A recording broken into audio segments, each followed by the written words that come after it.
Human Geography, Chapter 9, Geographies of Food and Agriculture, Part 2. The Third Agricultural Revolution. The Third Agricultural Revolution is fairly recent. It began in the late 19th century and gained momentum throughout the 20th century. Each of the Third Agricultural Revolution's important developmental phases originated in North America. They include mechanization, chemical farming with synthetic fertilizers, and globally widespread food manufacturing. Mechanization is the replacement of human farm labor with machines. Tractors combine reapers, pickers, and other forms of motorized machines have since the 1880s and 1890s progressively replaced human and animal labor. In the United States and Europe, mechanization did not become widespread until after World War II. Shows the global distribution of tractors as a measure of mechanization of worldwide agriculture. I'm going to go ahead and here is the tractor regions, and then I'll get a close-up of that should you want to.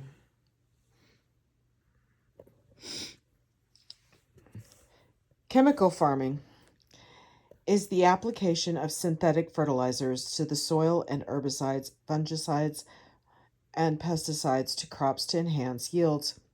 Becoming widespread in the 1950s, in the United States, chemical farming diffused Europe in the 1960s and to peripheral regions of the world in the 1970s. The widespread application of synthetic fertilizers and their impact on the environment is what Rachel Carson wrote about in her highly influential book, Silent Spring.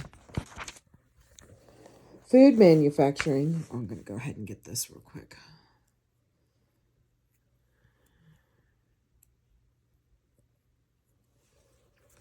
Food manufacturing also had its origins in the late 19th century. North America food manufacturing adds economic value to agricultural products through a range of treatments, processing, canning, refining, packaging, and so on. Occurring off the farm and before the products reach the market, the first two phases of the Third Revolution affect inputs to the agricultural production process, whereas the final phase affects agricultural outputs. While the first two are related to the modernization of farming as an economic practice, the third involves a complication of the relationship of farms to firms in the manufacturing sector, which had increasingly expanded into the area of food early in the 1960s. These three developmental phases of the Third Agricultural Revolution can constitute the industrialization of agriculture. The industrialization of agriculture. Advances in science and technology, including mechanical as well as chemical and biological innovations, have driven the industrialization of agriculture over time. As with industrialization more generally, the industrialization of agriculture unfolded as the capitalist economic system became more advanced and widespread. We regard agricultural industrialization as the process whereby the farm has moved from being the centerpiece of agricultural production to being one part of an integrated multi-level for vertically organized industrial process. That includes production, storage, processing, distribution, marketing, and retailing.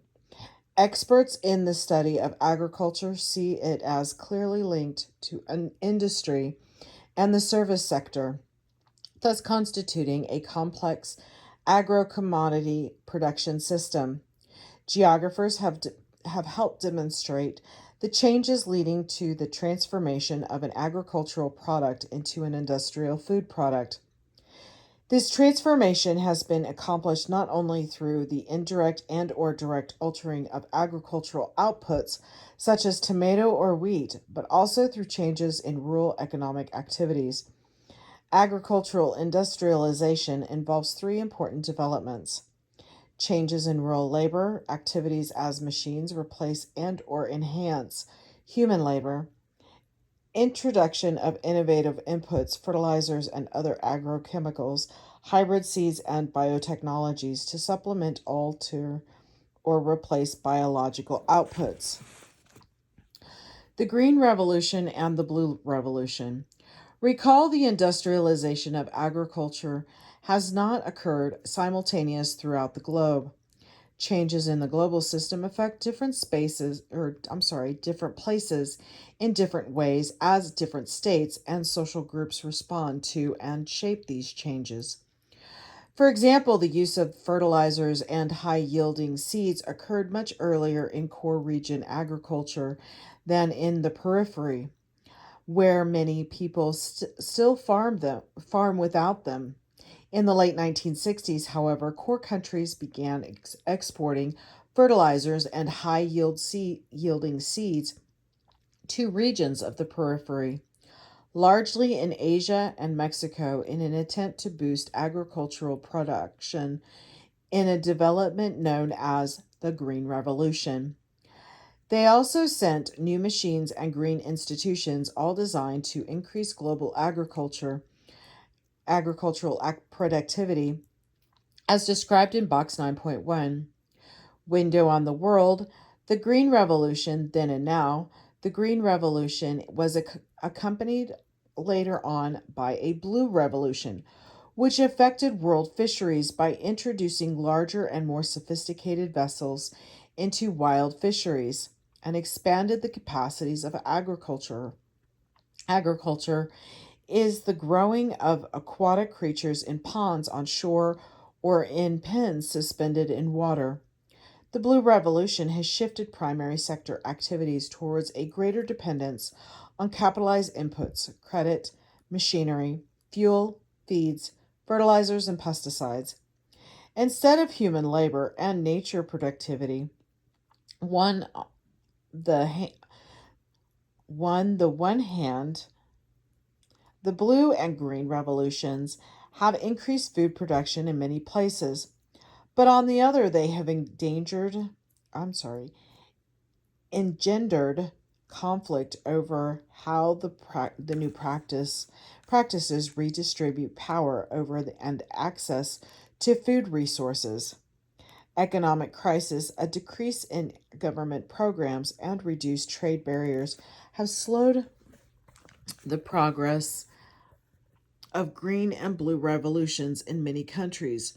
For example, fertilizers used in countries such as Brazil and Mexico has declined in the face of high prices, fewer subsidies, and increased competition from imported corn and wheat, especially from the United States.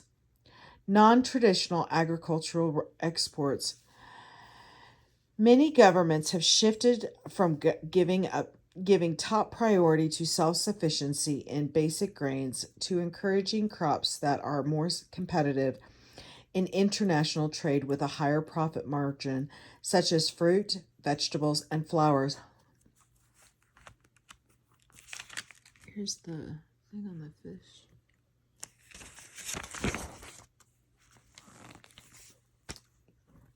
And then here's the window of the world.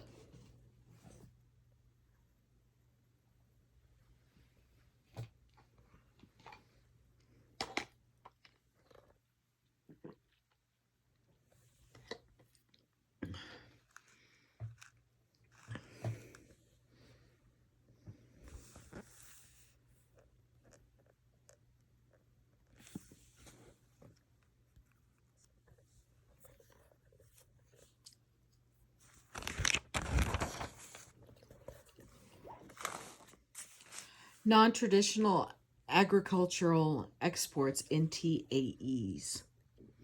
Such as these contrast with traditional exports such as sugar and coffee. NTAEs have become increasingly important in areas of Mexico, Central America, Colombia, and Chile, replacing grain production and traditional exports such as coffee and cotton.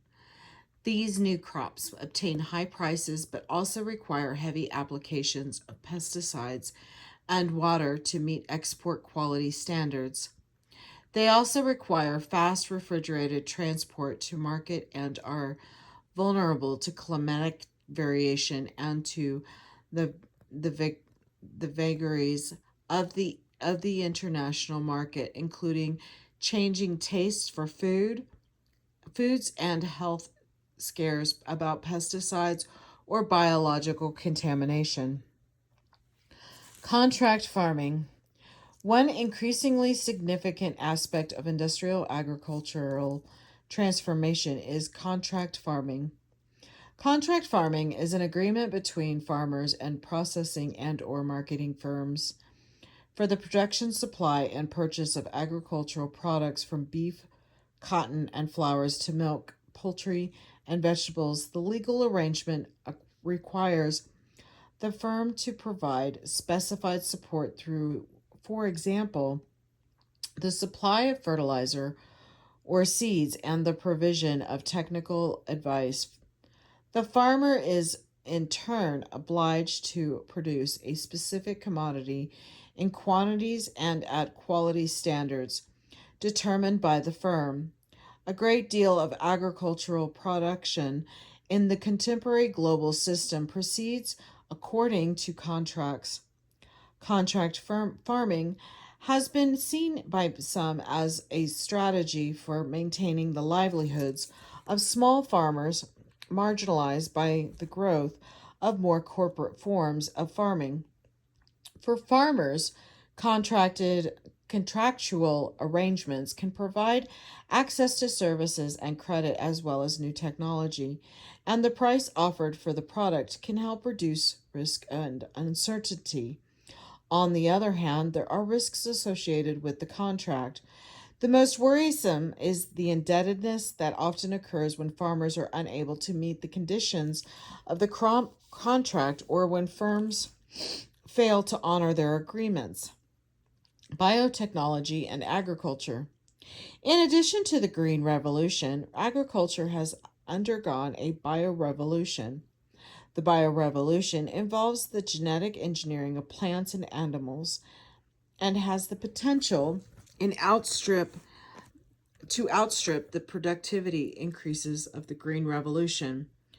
Ever since the 19th century, when Austrian botanist Gregor Mendel identified hereditary traits in plants and French chemist Louis Pasteur explained fermentation, the manipulation and management of biological organisms has been key to the development of agriculture. Biotechnology. The central feature of the biorevolution is biotechnology, which is any technique that uses living organisms or parts of organisms to improve, make, or modify plants and animals or to develop microorganisms for specific uses.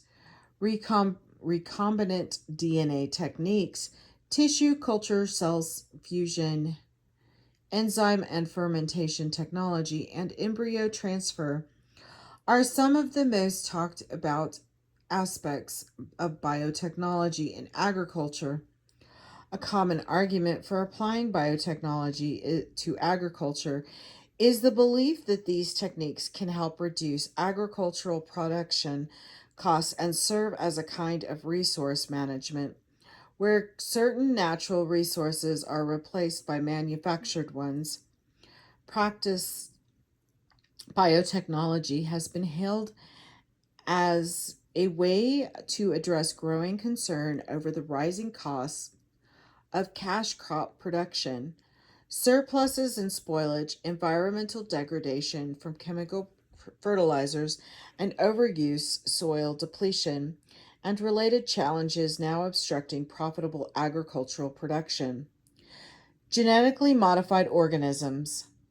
A genetically modified organism, or a GMO, is as it is more commonly known, is any organism that has had its DNA modified in a laboratory rather than through cross pollination or other forms of evolution.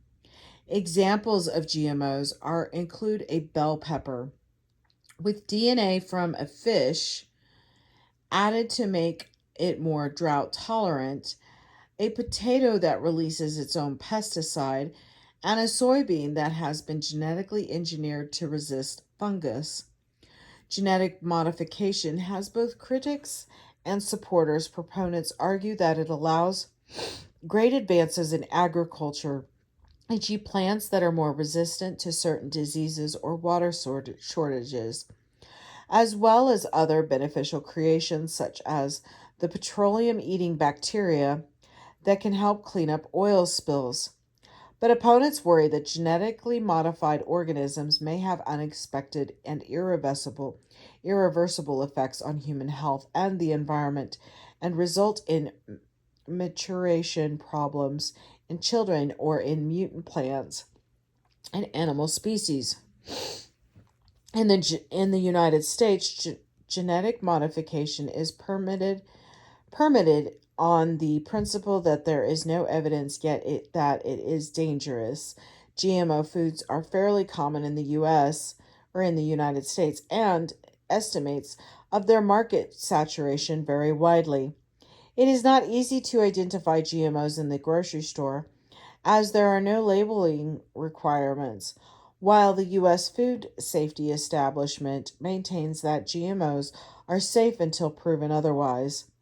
Countries in Europe have taken the opposite position. Genetic modification has not been proven safe, so they will not accept genetically modified food from the United States or any other country. The World Trade Organization has determined that not allowing GMO food into a country creates an unnecessary obstacle to international trade.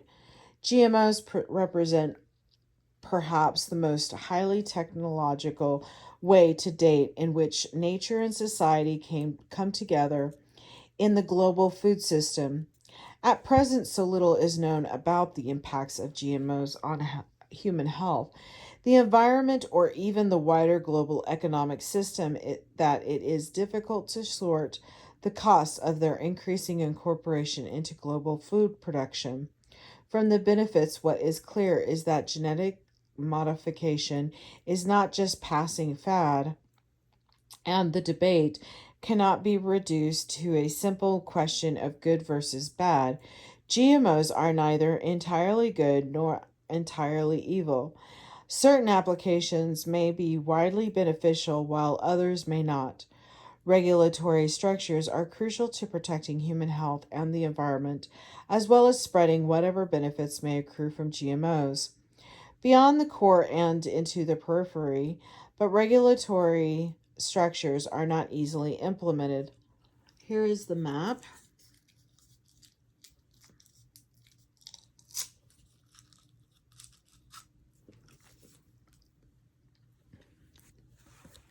I'm sorry. I have to get to sip.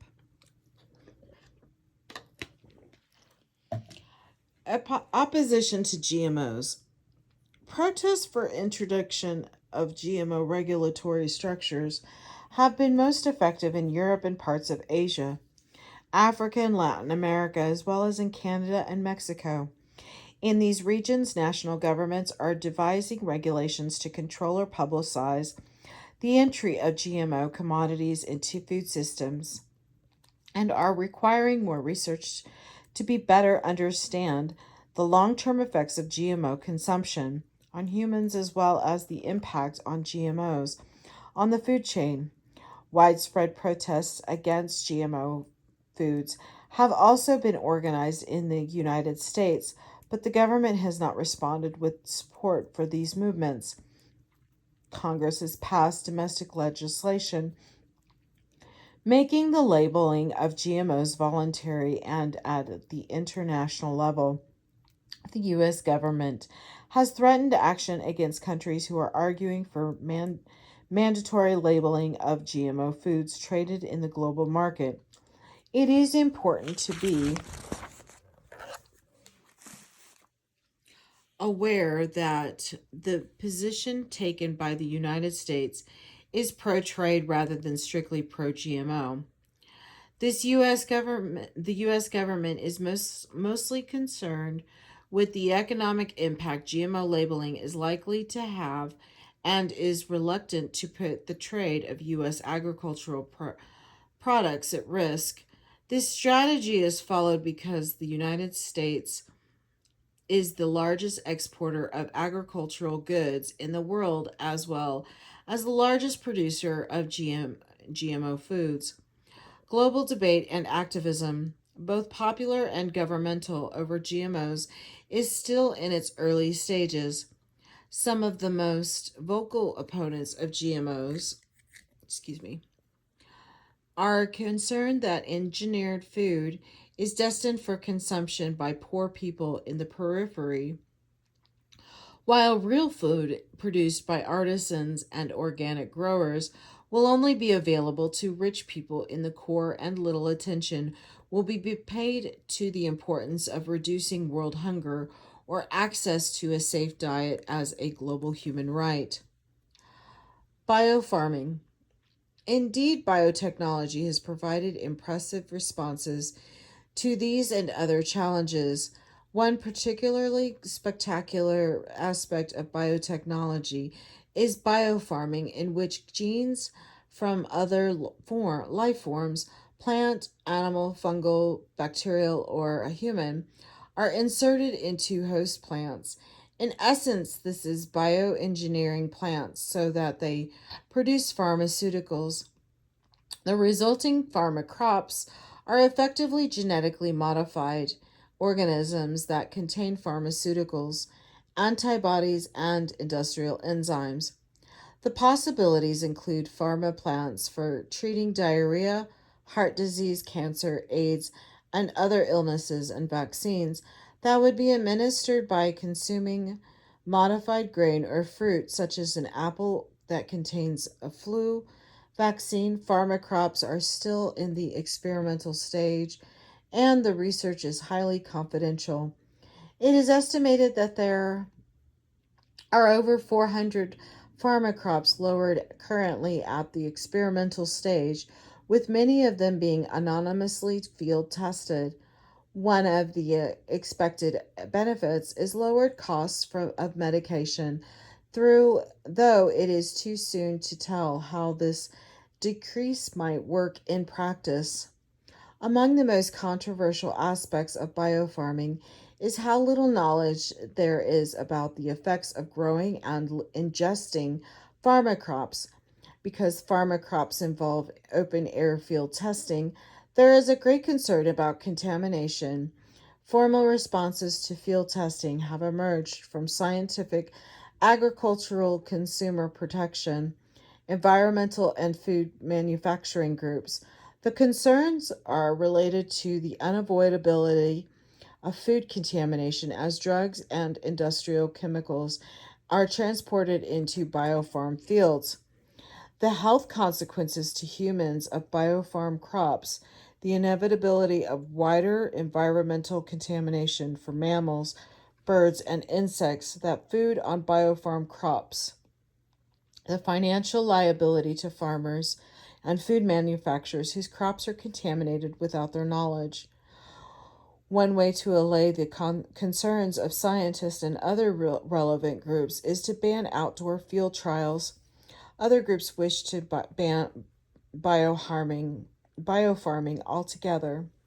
At the moment, there are a set of expanding protocols in place under the jurisdiction of the U.S. Department of Agriculture, USDA, that are minimal, requiring a broader around the field as well as inspections.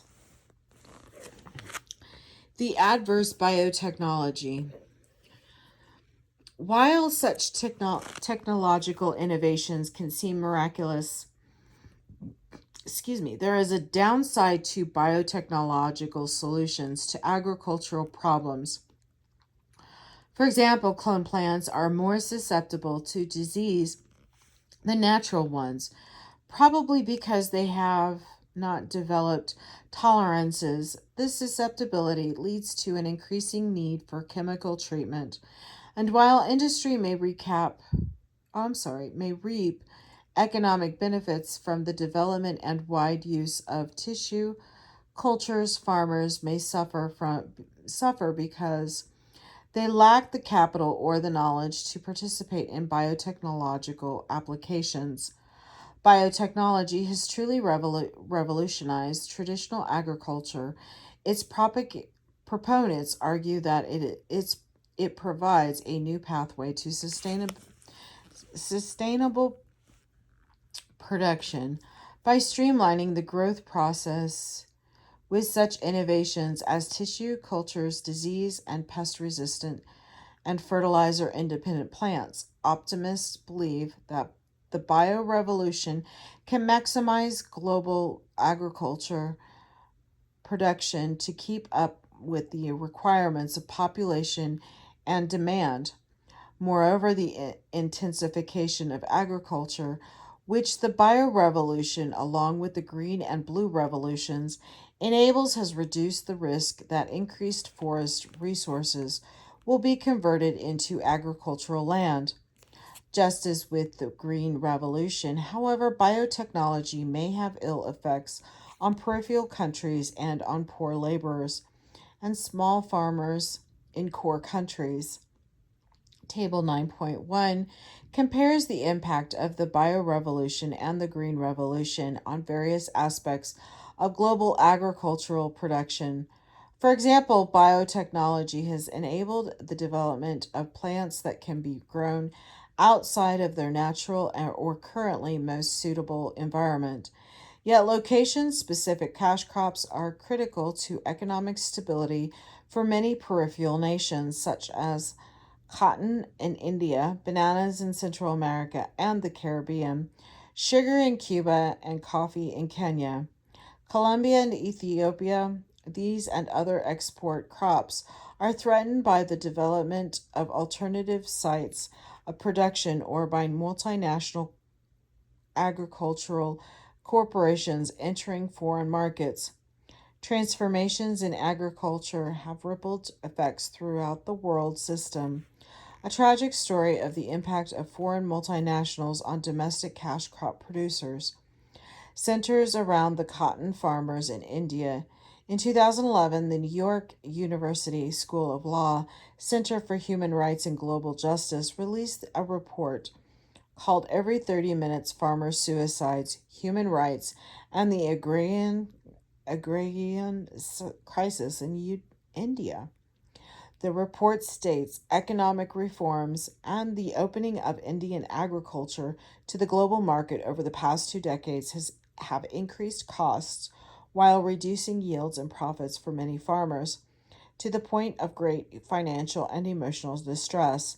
As a result, smallholder farmers are often trapped in a cycle debt during a bad year. Money from the sale of the cotton crop may not cover even the initial costs of the inputs, let alone suffice to pay the usurious interest on loans or provide adequate food or necessities for the family.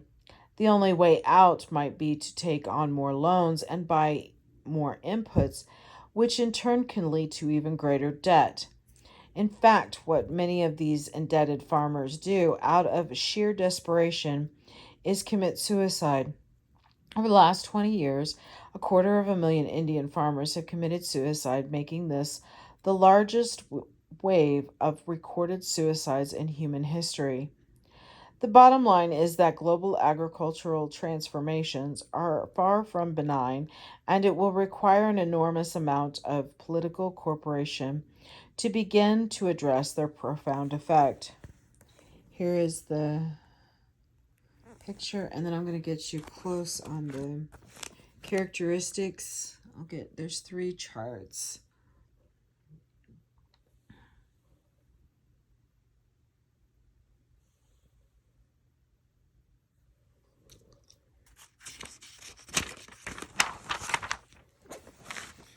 Global change in food production and consumption.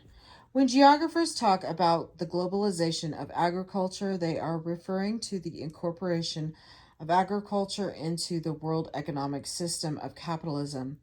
A useful way to think about the term globalized agriculture is to recognize that as both an economic sector and a geographically distributed activity, modern agriculture is increasingly dependent on an economy and set of regulatory practices that are global in scope and organization. Forces of change. Several forces, institutions, and organizational forms play a role in the globalization of agriculture. Technology, economics, and politics have played a central role in propelling national and regional agricultural systems into becoming global in scope. One important way of these forces of change have been harnessed is through a new global institutions, especially trade and financial organizations. The result is an integrated, globally organized agro production system. The globalization of agriculture has dramatically changed relationships among and within different agricultural production systems. Important outcomes of these changed relationships have been the elimination of some forms of agriculture and the erosion or alteration of some agricultural systems as they become integrated into the global economy. Two examples include the current decline of traditional agricultural practices, such as shifting cultivation and the erosion of a national agricultural system based on family farms.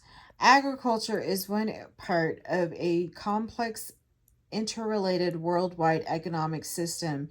Important changes in the wider economy, whether technological, social, political, or otherwise, affect all sectors, including agriculture. National problems in agriculture, such as production surpluses, soil erosion, and food price stability, affect other economic sectors globally, nationally, and locally in different ways. The same is true of global factors such as the price and availability of oil and other petroleum products. Critical to commercialized agriculture, the stability of the dollar in the world currency market and recession or inflation. Because of the systematic impact of many problems, integration and coordination of the global economy is needed to anticipate or respond to them. In the last several decades, global and international coordination efforts among states have occurred.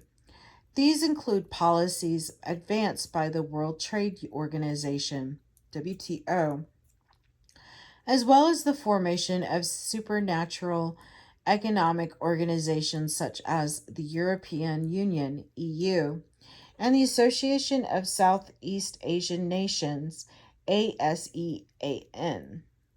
National and international agricultural policy. For all countries, the production of food is thus critically important for sustaining its population and enabling the production of food and other aspects of the economy to function and grow. Because food is also traded as a global commodity, international treaties, policies, agreements, and markets have coalesced, regulate it. I don't know what that is. There are three key questions critical to understanding national and international agricultural policy. Why are there agricultural policies? What do these policies look like? What effects do they have? Here is the chart. Why have domestic and international agricultural policies?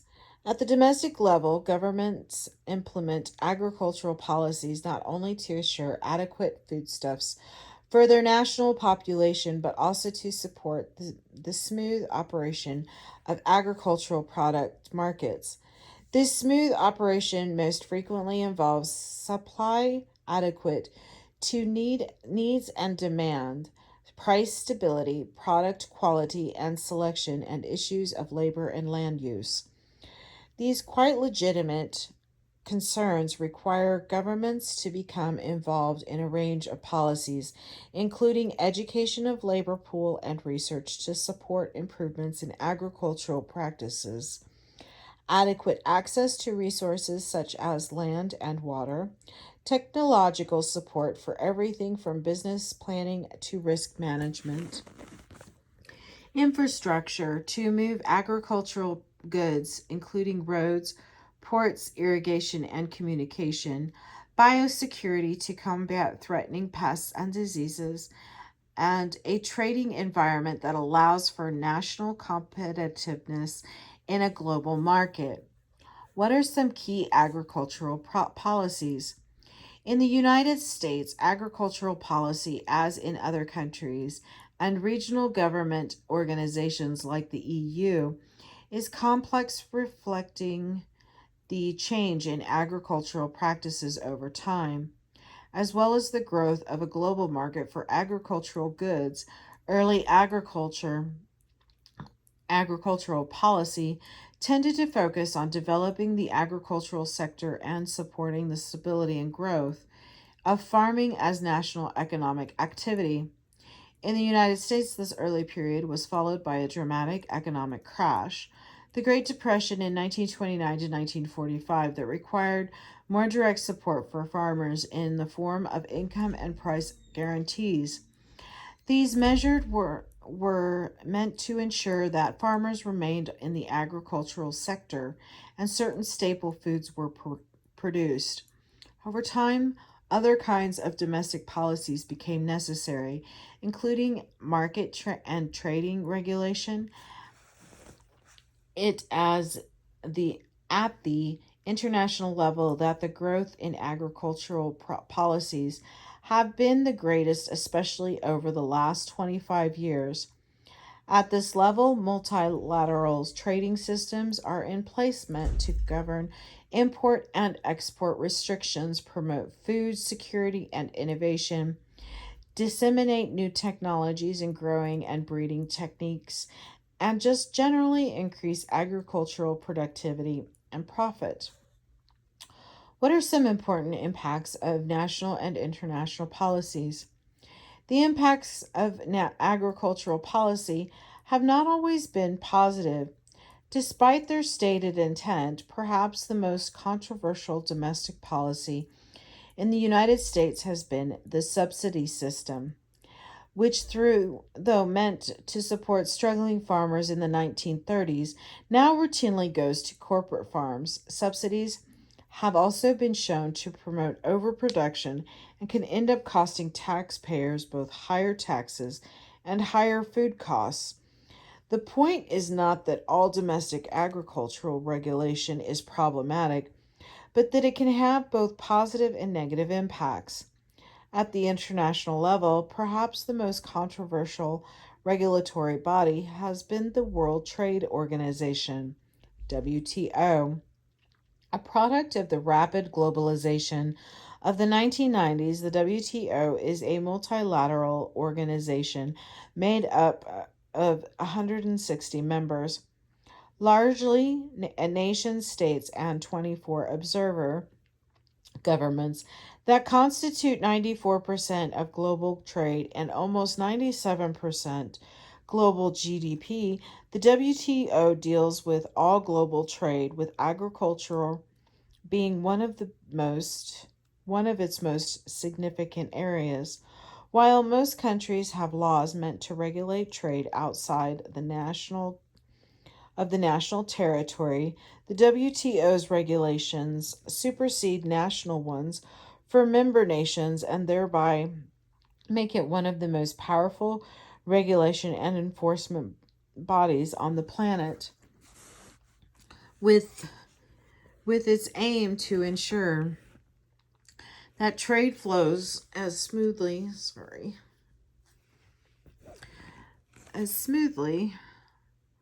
predictably, and freely as possible. It is often guaranteed significant opposition, not just from small farmers and less powerful groups, but governments as powerful as the United States, the European Union, and Australia, just to name a few. Organizations such as Global Exchange argue that the WTO fundamentally undemocratic and that it is deaf to labor and human rights. In its push for creating a smooth surface for trade, further, they and others point out that the WTO is increasing world hunger because its leading principle, the Agreement on Agriculture, requires that market forces control agricultural policies instead of national policies that aim to guarantee domestic food security and the protection of farmers. Opposition to globalized agriculture. These new forms of cooperation have other opponents as well. African activists have been involved in frequent and sustained protests against the involvement of European Union companies in biofuel farming there, which we describe in more detail in the material that follows. Similarly, Indian tribal women in the state of Orissa have been involved for several years in a campaign to prevent foreign and national companies from planting genetically modified GM crops, exhibiting 500 indigenous rice varieties. These women argued before the state assembly in 2005 that the government would put at risk its rich array of rice species if genetically modified organisms entered the region. These and many other protests also across the globe demonstrate that the global transformation of agriculture faces resistance. Agricultural subsidies. As mentioned earlier, one way that governments try to maintain the profitability of the agricultural sector while keeping food prices affordable is through direct and indirect subsidies to agricultural producers. For example, the U.S. government subsidizes agriculture in a number of ways. One is by paying farmers not to grow certain crops that are expected to be in excess supply. Another is by buying up surplus supplies and guaranteeing a fixed price for them.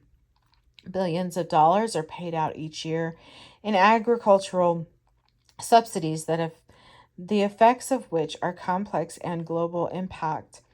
Government efforts, while perhaps stabilizing agricultural production in the short term, can lead to problems within the larger national and international agricultural systems. For instance, guaranteeing a fixed price for surplus food can act as a disincentive. Oh, as a disincentive for producers to lower their production. So the problem of overproduction continues. Once in possession of these surplus governments must find ways to redistribute it. The U.S. government often sells or donates its surplus to foreign governments where the quote dumping of cheap foodstuffs may undermine the local price structure for food and reduce economic incentives for local farmers to farm. Many reasons exist for state intervention in agriculture. Governments routinely intervene in one economic sector sorry,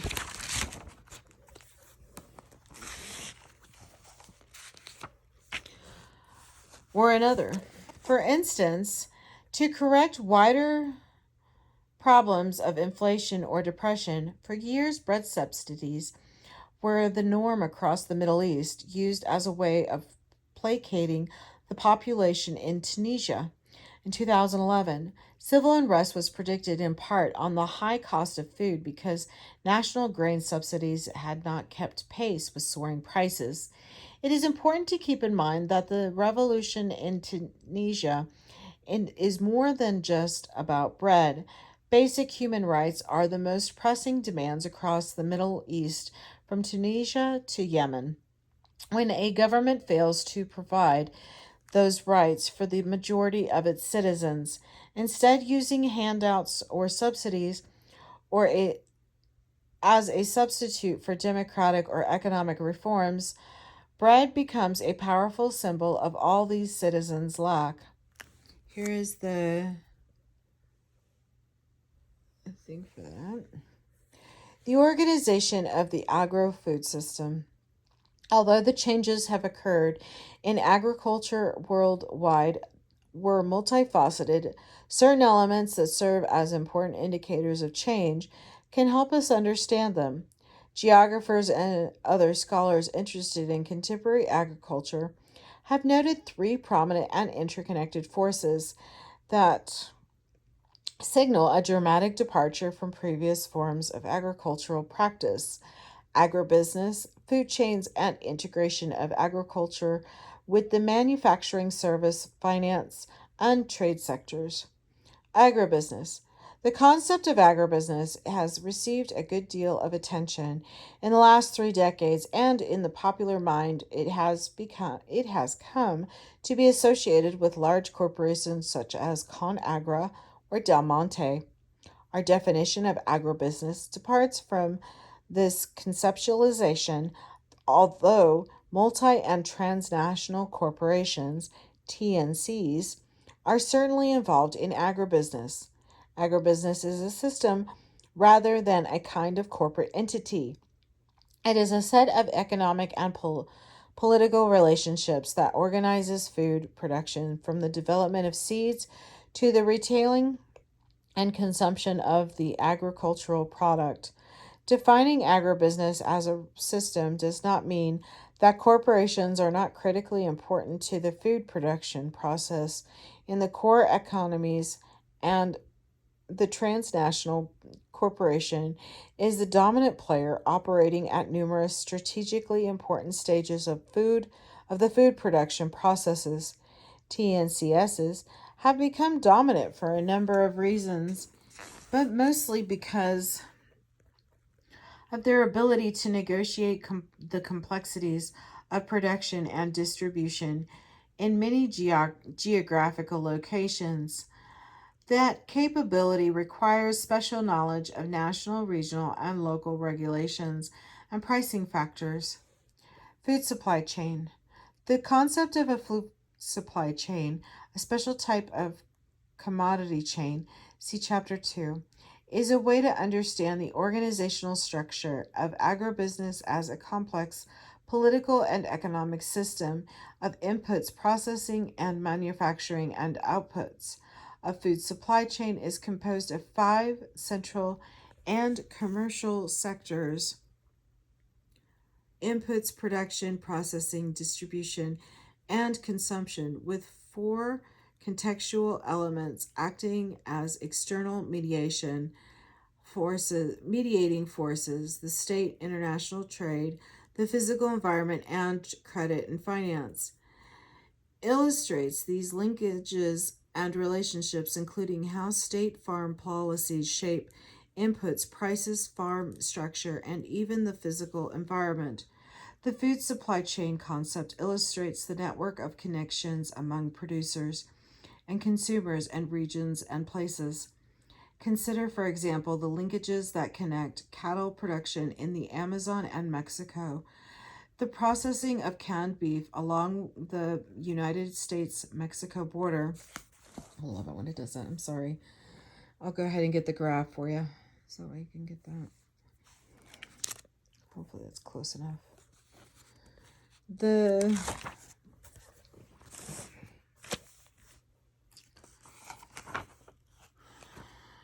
availability of frozen hamburger patties in core grocery stores and the construction of McDonald's restaurants in Moscow. Because of complex food chains such as this, it is now common to find that traditional agricultural practices in peripheral regions have been displaced by expensive capital intensive practices, that agriculture is not an independent or unique economic activity is not a particularly new realization, beginning with the Second Agricultural Revolution. Agriculture began slowly but inexorably to be transformed by industrial practices. What is different about the current state of the food system is how farming has become just one stage of a complex and multidimensional economic process. This process is as much about distribution and marketing, key elements of the service sector, as it is about growing and processing agricultural products, food regimes, and alternative food movements. A food regime is a specific set of links that exist between food production and the consumption. Like the agricultural revolutions already described, food regimes emerged during key historical periods when different cultural, political, and economic forces are in operation, in contrast to a food chain which describes the network within which specific food items are produced, manufactured, and marketed. A food regime indicates the ways a particular type of food item is dominant during a specific time period. Colonialism and food exports. Although hundreds of food chains may be in operation at any one time, agricultural researchers believe that only one food regime dominates each particular period. During the decades surrounding the turn of the 19th century, an independent system of nation states emerged and colonization expanded. See chapters 2 and 10. At the same time, the industrialization of agriculture began. These two forces of political and economic change were critical to the fostering of the first food regime, in which colonies became important sources of exhortable foodstuffs by supplying the industrialization European states with cheap food in the form of wheat and meat. The expansion of the colonial agricultural sectors, however, created a crisis in production. The crisis stemmed from the higher cost efficiency of colonial food production, which undercut the prices of domestically produced food, put domestic agricultural workers out of work, and forced members of the agricultural sector in Europe to improve cost efficiency. Industrialized agriculture helped to drive down operating costs and establish, restabilized, restabilized the sector, reducing even more the need for farm workers. This movement toward the integration of agriculture and industry is also referred to as an agro-industrialization. Fresh fruits and vegetables. From the turn of the 19th century until the 1960s, the United States consolidated a wheat and livestock food regime that was epitomized in the meat-heavy diets of the typical American family meal. This food orientation can be explored through a wide range of sources from agricultural censuses to cookbooks, households, expenditures on food to restaurant and special event menus. Food researchers believe that presently, however, a fresh fruit and vegetable regime is dominant. The more perishable agro commodities of fresh fruits and vegetables have become central to diets of people in the core integrated networks of food chains using integrated networks of refrigeration systems. Deliver fresh fruits and vegetables from all over the world to Europe, North America, and parts of South America, and several Asian countries, echoing the former food networks that characterized 19th century imperialism. Peripheral production systems supply core consumers with fresh, often exotic and off-season produce. Consumers in the core regions have come to expect the full range of fruits and vegetables to be available year-round, and unusual and exotic produce has become increasingly popular. Alongside the emergence of core-oriented food regime, of fresh fruits and vegetables. It is important to note an additional aspect of food production practices that has been taking hold in core regions and accelerating, especially over the last 10 years. Sustainability Sustainable agriculture. One goal of sustainability in agriculture has been increased commitment to organic crops, both proteins, beef, eggs, soy, and produce. Fruits and vegetables. Organic farming describes farming or animal husbandry that occurs without the use of commercial fertilizers, synthetic pesticides, or growth hormones.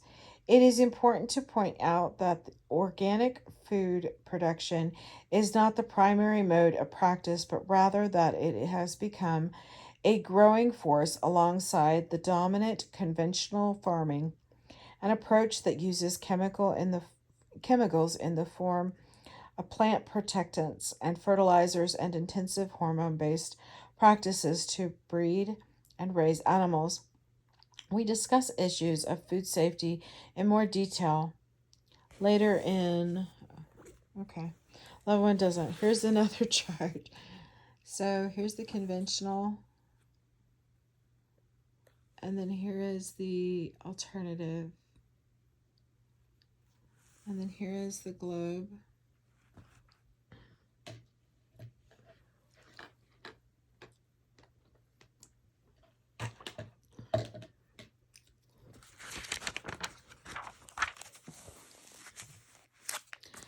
Later in the chapter. But safety issues as well as overall health concerns and an evolving commitment to food as a gastronomic experience among mostly white middle class households is at the center of a number of alternative movements that are driving organically produced food as well as the local food and slow food movements. Local food. Local food is usually also organically grown, and its designation as local means that it is produced within fairly limited distance from where is consumed, an area known as food shed. Most understandings of local food set a 100-mile radius as a border. Thus, if one is a locavore, locavore, I'm sorry, the food one consumes should be produced on farms that are no further than 100 miles from the point of distribution. The distance that food travels from the farm to the consumer is known as food miles. Local food movements have resulted in the proliferation of communities of individuals who have joined together to support the growth of new farms within the local food shed. In the area within the 100-mile radius, these individuals have been behind a movement known as Community Supported Agriculture, or CSA. The CSA operates by collecting s- subscriptions and then paying a farmer up front to grow food locally for CSA members for a season or a specified time frame. The farmer is then able to purchase seeds, hire workers, cultivate produce and livestock, and deliver the harvest without relying on interest bearing loans. The CSA members, in return for their investment in the farm, receive weekly shares of produce and sometimes meats, eggs, and cheese, flowers, and milk that reflect the season and local growing conditions. Thus, while a CSA in Tucson, Arizona might receive verdoles, a green that is native to the region, in addition to squash, snow peas, beets, and carrots, they are unlikely to ever receive pineapples or celery because neither can be grown naturally in the desert. CSA farmers are expected to grow their food organically, and members accept what the farmers grow at the same time that they assume the financial risks that are part of the vagaries of any agricultural enterprise. CSA farms are usually small, independent, and labor intensive. The CSA movement is seen to be helping to restore the family farm to the national landscape from which they have been disappearing for 30 years. As more corporate forms of farming have taken hold. The CSA movement originated in Japan, but it has spread to other core regions, including North America and Europe. In addition to the emergence of CSAs, it also important to note that urban agriculture is also on the rise. Urban agriculture is the establishment or performance of agricultural practices in or near an urban or city like setting. See box 9.2, visualizing geography. The growth of urban agriculture. Although local food and CSAs and organic and ecologically sustainable agricultural practices are movements that signal a shift in food production and consumption, they are in no way challenging to the dominance of more conventionally produced, distributed, marketed, and consumed food.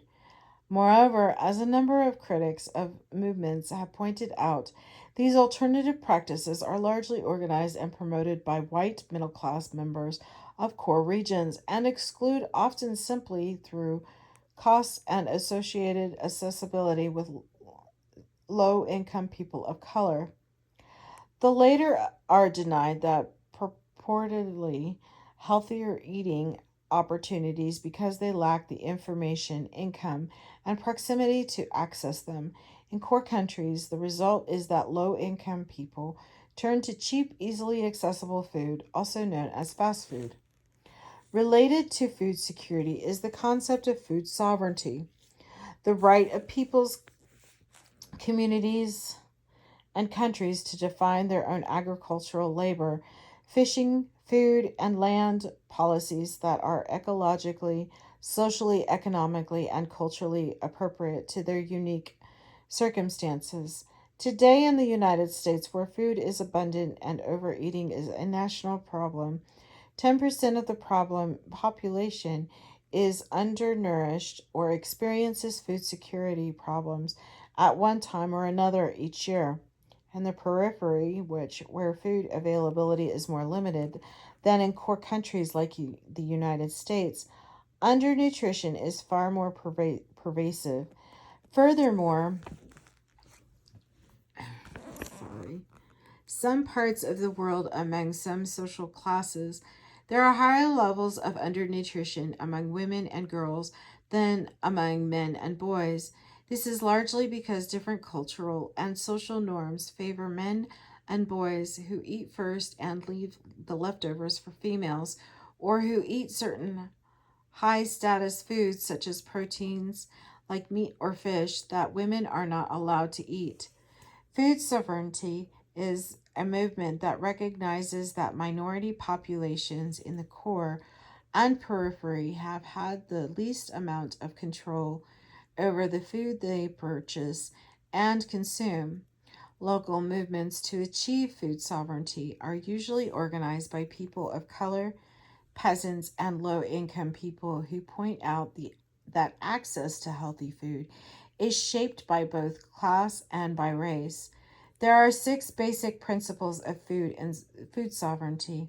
The importance of sufficient, healthy, and culturally appropriate food for all.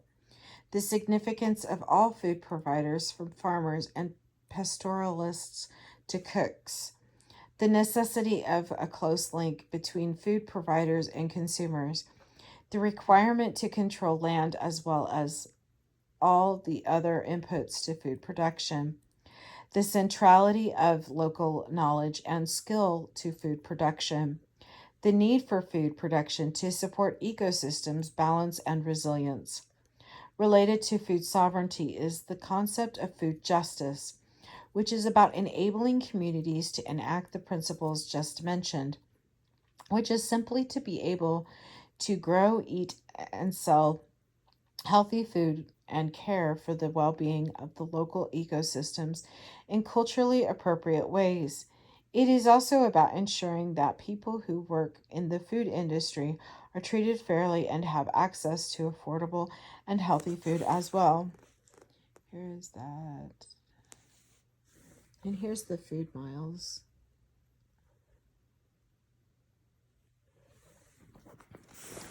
Fast food. Sorry, let me get a sip. Fast food was born in the United States as a product of the post-World War II economic boom and the social, political, and cultural transformations that occurred in its wake. The concept of fast food edibles that can be prepared and served very quickly in packaged form in a restaurant actually preceded the name for it. What made fast food fast was the adoption of the industrial organizational principles applied to food preparation in the form of the speedy service system. The system invented by Richard and Maurice McDonald in their Bernardino, California McDonald Brothers Burger Bar Drive-In in 1948 revolutionized the restaurant business to preclude the labor and material costs of standard restaurant food preparation. Each burger bar worker was assigned one task in an assembly line operation, cooking the burger, placing it on the bun, or packaging it for takeaway. For instance, the pro and the product was standardized so that the same condiments, ketchup, onions, mustard, and two pickles, were added to each patty. Eric Schlosser wrote in his New York Times best-selling book Fast Food Nation, once Raymond Kroc came along in 1954 and convinced the McDonald brothers to agree to franchise, which involved the licensing of trademarks such as the Golden Arches and the adherence to established methods of doing business. The fast food concept began to expand. Oh, I'll come back to this. Expand all over the United States, so that by 1951, Merriam-Webster Dictionary included it as a new word. And by 1964, there were 637 McDonald franchises in one time. Other enterprising individuals seized the fast food idea and opened hundreds of the In-N-Out Burger, Burger King, Chick-fil-A, and Subway restaurants. So I'm going to go back so that you can read this section. So these are the visualizing geography, and I'll try and get as close as I can. Hopefully you can read it, so you can pause it. So there's that. Try and get as close as possible. This one is not set up for that one. There's the chart. And then here's the bottom part here. And then the International Urban Agriculture. Okay. Sorry about that. Fast food and its health effects. Health practitioner, alternative food activist, journalist, and others have turned a critical eye on fast food to expose some of its dietary, labor-related, and ecological shortcomings. The concerns about the effects of fast food on health have risen. Our consumption of, or as some health experts would have argued, addiction to fast food increases, and our levels of routine exercise decrease. Worries focus on the increased incidence of obesity, an amount of fatty mass that is a danger to health, and diabetes, a disorder that affects the human body's use for food and for energy, particularly among children. Since the late 1970s, the rate of obesity and diabetes among U.S. children has doubled. Recent data shows that more than 34% of children in North America, 38% in Europe, 32% in the Western Pacific, and 22% in Southeast Asia are overweight or obese.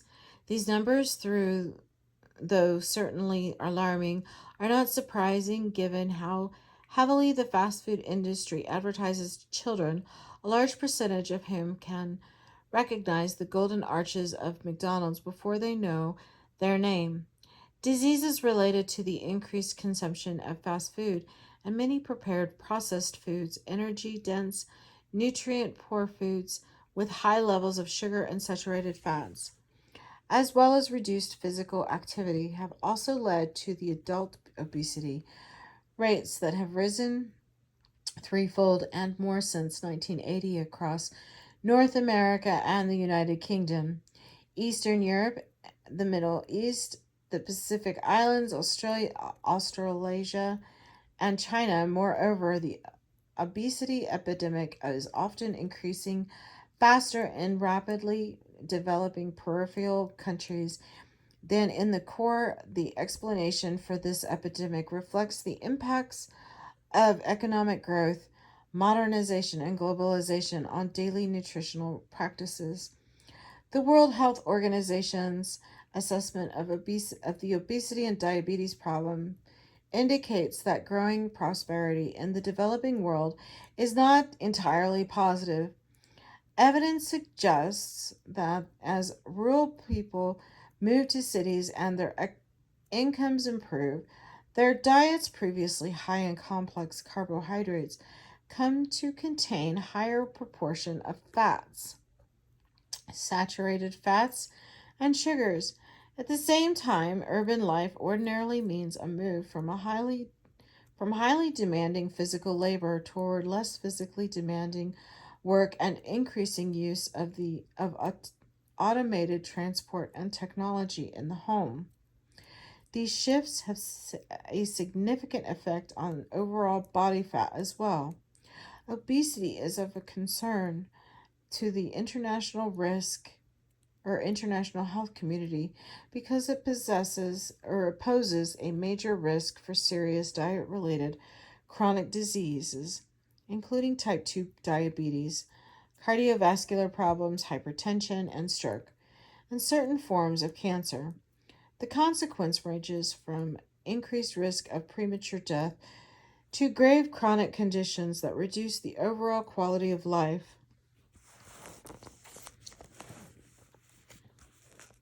Fast food and its environmental impacts. In addition to its negative impact on human health, the rapacious growth of fast food production and distribution processes is dramatically affecting Earth's resources, especially forests and farmland. It also has significant effects on hunger in the periphery. The impacts of fast food production and consumption on people and places are complex, from the convenience for busy consumers and the provision of play spaces for children to the elimination of and the debilitating health effects of overconsumption. How we manage these effects and address these causes have ranging implications for people and the planet. Here is the chart, and here is the other chart. Here is spatial inequality.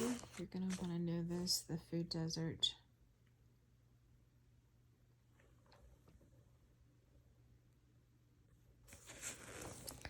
Here's the map.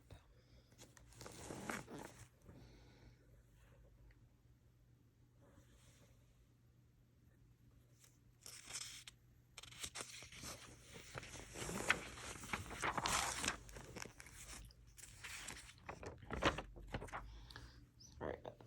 And here's the other chart.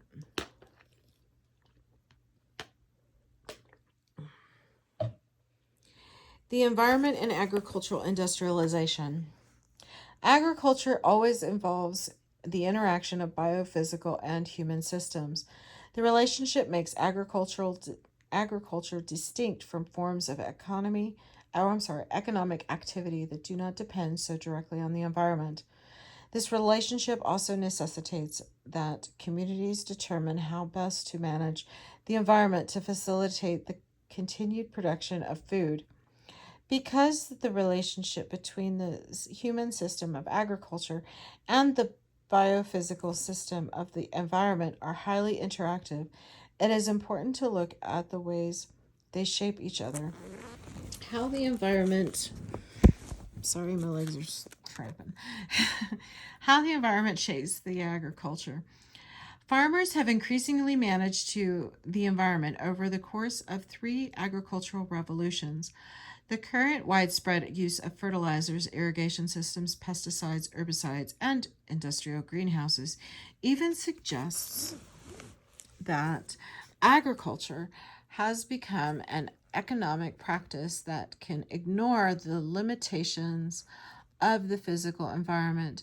Because agriculture is an economic activity, its management of the environment in which it occurs becomes critical. As geographer Martin Perry writes, soil, terrain, water, weather, and pests can be modified, and many of the activities through the farming year, such as tillage and spraying, are directed toward this. But these activities must be cost effective. There's a glare. The benefits of growing a particular crop or increasing its yield by fertilizing must exceed the cost of doing so. Often such practices are simply not economic, with the result that factors such as soil quality, terrain, and climate continue to affect agriculture by limiting the range of crops and animals that can profitably be farmed. In this way, the physical environment still effectively limits the range of agricultural activities open to the farmer each location. The effect of the environmentarian industrialized agricultural practices may not first seem obvious, but it's gosh, I hate the glare on this. So sorry. But it's important to appreciate that there are many exam that there are many. Examples include the availability of water, the quality of soil, air temperature, and length of the growing season, among other factors. Of course, on the other hand, there are also many, readily available, readily observable contemporary and historical examples of the ways that agriculture destroys, depletes, or degrades the environmental resources on which its existence and profitability depend, as we discuss in the material that follows. How industrial agriculture affects the environment. As mentioned previously, one of the earliest treatises on the impact of chemical pesticides on the environment was Rachel Carson's Silent Spring, which identified the detrimental impacts of synthetic chemical pesticides, especially DDT, on the health of human and animal populations. Although the publication of the book and environmental awareness that it's generated led to a ban on the use of many pesticides in most industrialized nations, chemical companies continue to produce and market these types of products in peripheral countries. Some of these pesticides aimed at combating malaria and other insect-borne diseases are applied to crops that are sold in the markets of developed countries. Thus, a kind of circle of poison has been set into motion, encompassing the entire global agricultural system. Among the most pressing issues facing agricultural producers today are soil degradation and denudation, which are occurring at rates more than 1,000 times the natural rates. Although we in the United States tend to dismiss soil problems such as erosion as an artifact in the 1930s Dust Bowl, the effects of agriculture on worldwide soil resources are dramatic. As Table 9.3 illustrates, most forms of agriculture tend to increase soil degradation, although severe problems of soil degradation persist in the United States, which has federal agency devoted exclusively to managing soil conservation. More severe problems are occurring in peripheral countries. The problem of soil degradation and loss is particularly critical in the humid tropical areas of the globe, especially in the South America and Asia. Arguably, the most critical hotspot with respect to soil and related environmental impacts is the moist Brazilian Cerrado, or grassland, which is being converted to soybean production to feed the growing biofuels industry, which we discuss in more detail in the next section. In addition to soil erosion and degradation, the conversion of the Cerrado is also threatening the species richness of birds, fishes, reptiles, amphibians, and insects. Some local animals and plant species face extinction. The quantity and quality of soil worldwide are important determining factors for the quantity of quality of food that can be produced. The loss of topsoil worldwide is a critical problem because topsoil is a fixed resource that cannot be readily replaced. It takes on average 100 to 500 years to generate 10 millimeters half-inch of topsoil, and it's estimated that nearly 50,000 million metric tons, 55,000 million tons, okay, anyway, of topsoil are lost each year to erosion. The nature-society relationship previously discussed in Chapter 4 is very much at the heart of agricultural practices. Yet, as agriculture has industrialized, its impact on the environment have multiplied and in some parts of the globe are at crisis stage. Some regions of the agricultural system leads to overproduction of foodstuffs, but in others, the quantity and quality of water and soil severely limit the ability of a region's people to feed themselves. Let me go ahead and get this real quick for you. Emerging challenges and opportunities in the global food system. In this final section, we examine two problematic issues in the world food system. These cases certainly do not illuminate the myriad challenges and possibilities facing food producers and policymakers today, but they provide a sense of the broad range of issues. Food and hunger. We have spent most of this chapter describing the ways food is cultivated, processed, engineered, marketed, financed, and consumed throughout the world. What we have yet to do is talk about access to the most essential of resources. Although there are more than enough food to feed all the people who inhabit Earth, access to food is uneven, and many millions of individuals in both the core and the periphery have had their lives shortened or harmed because of war, poverty, or natural disaster has prevented them from securing adequate nutrition. In fact, hunger is very likely the most pressing problem facing in the world today, though the good news is that it has been dropping fairly steadily since the 2000s. These positive signs of hunger abatement mean the global community must continue their efforts toward a hunger-free world. Nutrition issues. Hunger can be chronic or acute. Chronic hunger is nutritional deprivation that occurs over a sustained period of time, months or even years. Acute hunger is short-term and is often related to catastrophic events, personal or systematic. Chronic hunger, also known as undernutrition, is the inadequate intake of one or more nutrients and or of calories.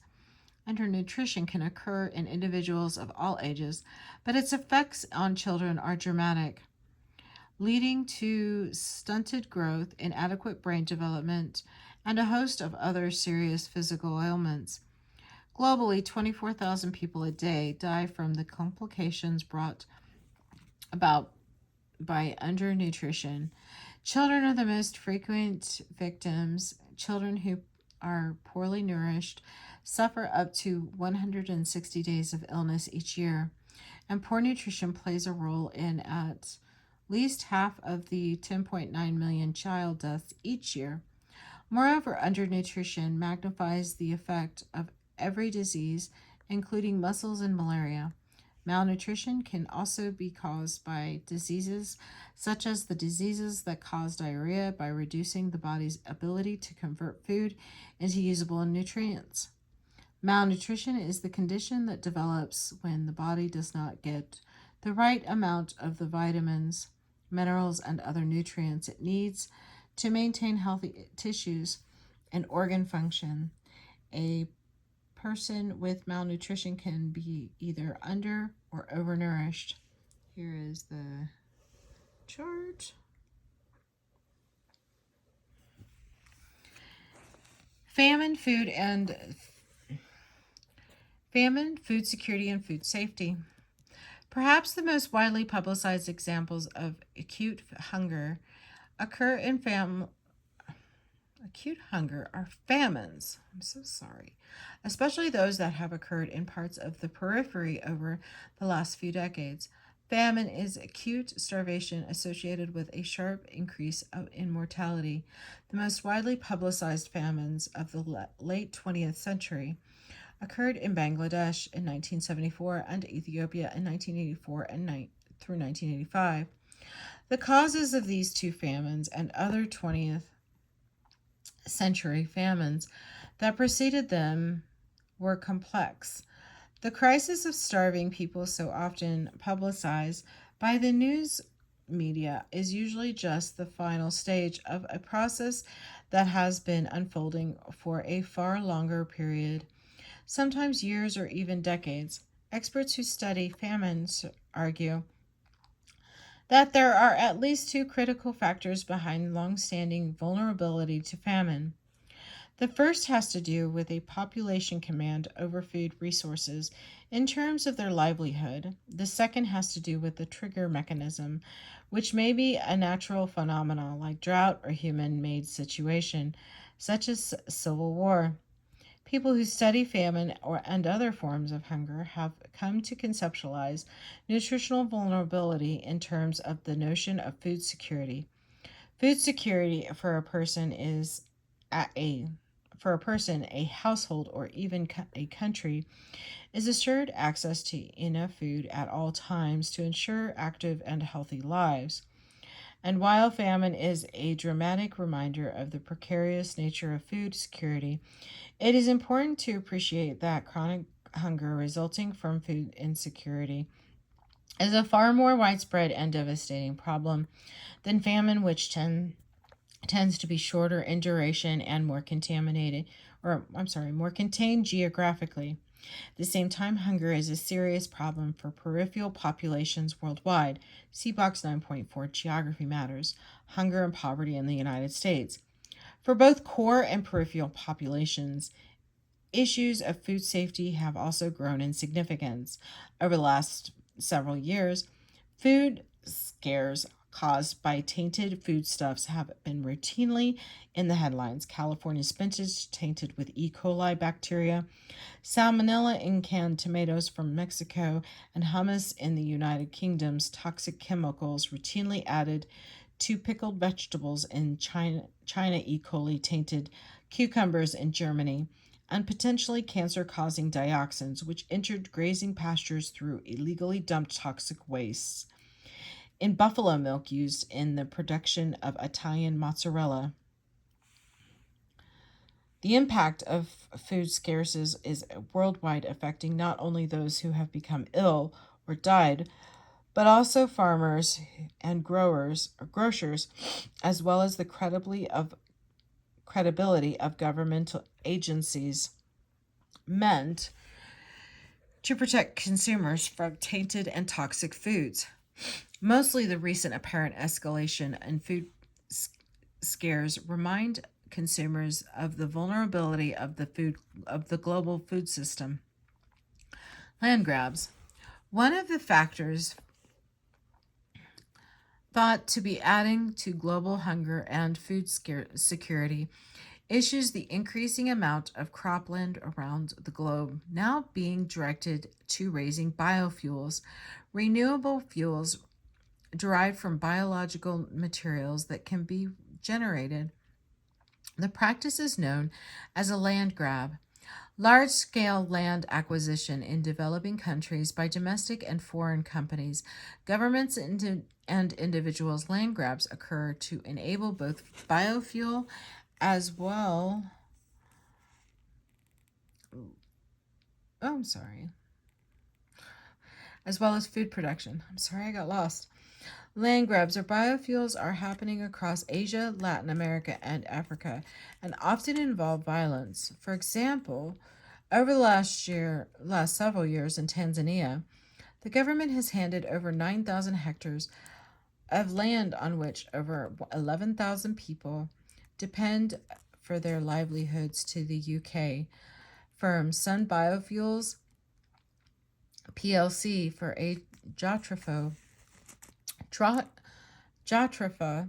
a shrubby plant that produces seeds that are 40% oil plantation. A recent report by the World Bank states that biofuel production has forced global food prices up by 75%. It is our view that the price of food is a complex variable affected by causes that include the emergence and growth of biofuel production, but it is also related to rising demand, increasingly more affluent population, commodities, speculation, rapidly escalating energy prices, and poor harvest. But it's not just for biofuels that land is being grabbed by investors. For some of the world's poorest countries since 2000, at least 31 million hectares, which is 77 million acres of land, has been acquired by foreign investors who wish to improve their own food security back home. One way that researchers have been attempting to characterize the magnitude of the problem is to calculate how much food is being lost to local population when crops are grown on land that may come back to this one. I'm sorry, guys. That may have been taken without their consent and then is exported. The study added up to every known land grabber larger than 200 hectares between 2000 and 2013 and found that grabbed land could support 300 to 550 million people through industrial production, or 190 to 370 million people were otherwise. The most chilling aspect of the land grab phenomena is that land is being taken in countries that already have extremely high levels of malnutrition. Couple this with the fact that there is often no national policy in place to prevent investors from exporting their crops, and the situation is especially alarming and could become disastrous. So here is this. And then here is the geography matters.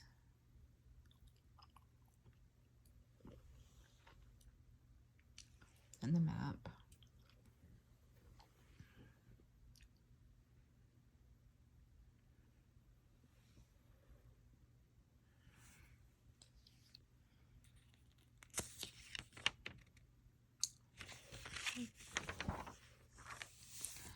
Addressing hunger. While it is important to understand the compound causes and repercussions of hunger and undernutrition, perhaps the most relevant point to take away from this discussion is that it is a problem that can be solved, neither short-term nor long-term. Hunger is due to inadequate supplies, so the solution must lie in improving access to and distribution of supplies. This could occur under a radical scenario through massive redistribution. Massive redistribution that would give all the people access to the same amount of resources. Barring such dramatic restructuring of the current economic system, the solution to the problem of the hunger lies in improving access to livelihoods that pay well enough that adequate nutrition becomes a human right and is not dependent upon the vagaries of economic or natural systems. Future geographies. There are many factors that will affect the future of global agriculture, including climate change, adequate and safe water, and how to achieve more just distribution of nutritious food. But an increasing chorus of scientists, policymakers, governments, and farmers are moving to imagine a different future for farming that recognizes the strengths of both industrialized agriculture and more sustainable organic methods. Such a future would provide greater support than is currently available to organic farmers to improve their yields, as the study contends in the future knowledge will be key to producing adequate and healthy food supplies.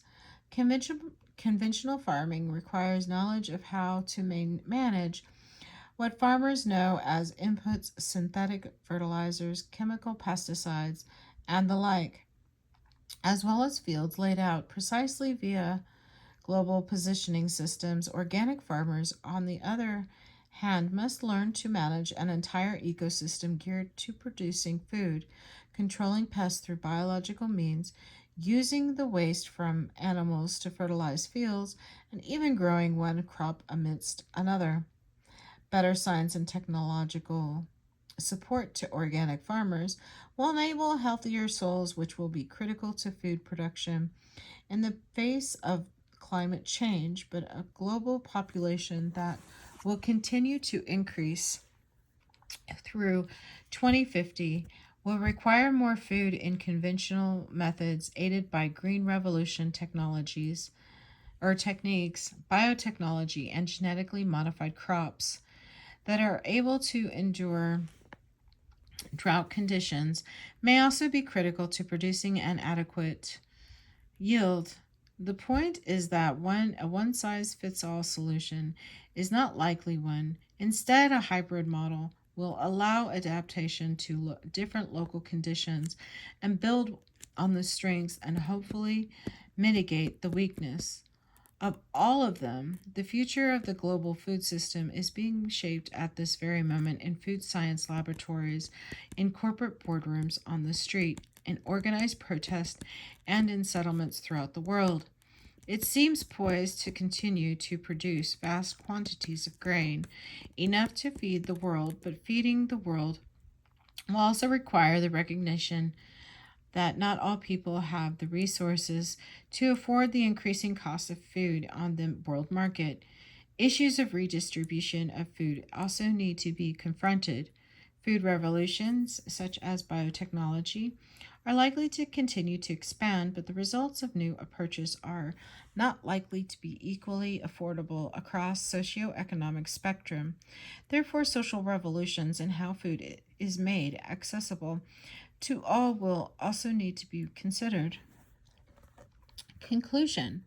Agriculture has become a highly complex, globally integrated system. While traditional forms of agricultural practices, such as subsistence farming, continue to exist, they are overshadowed by the global industrialization of agriculture.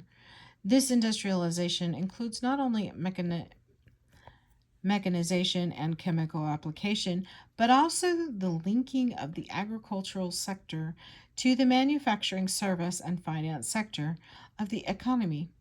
In addition, states have become important players in the regulation and support of agriculture at all levels, from the local to the global. The dramatic changes that have occurred in agriculture affect different places and different social groups. Households in both the core and the periphery have strained to adjust to these changes, often disrupting existing patterns of authority and across to resources, just as people have been affected by the transformations in global agriculture. So have the land, air, and water. The geography of agriculture today is a far cry from what it was 100 or even 50 years ago. As the globalization of the economy has accelerated in the last few decades, so has the globalization of agriculture. The changes in global agriculture do not necessarily mean increased prosperity in the core, nor the implications of these changes simple. For example, the production of oranges in Florida is directly influenced by the newer Brazilian orange industry.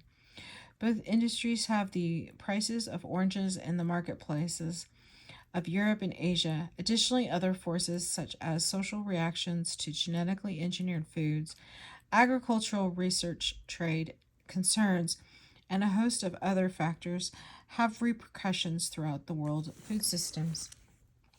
Here's the learning outcomes.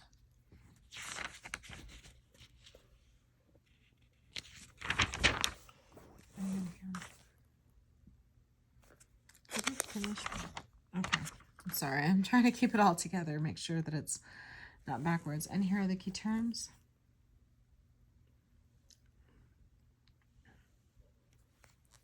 Review and discussion.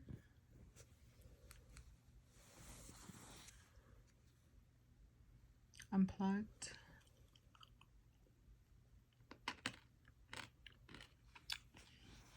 And data analysis. And that is the end of chapter 9. Thank you.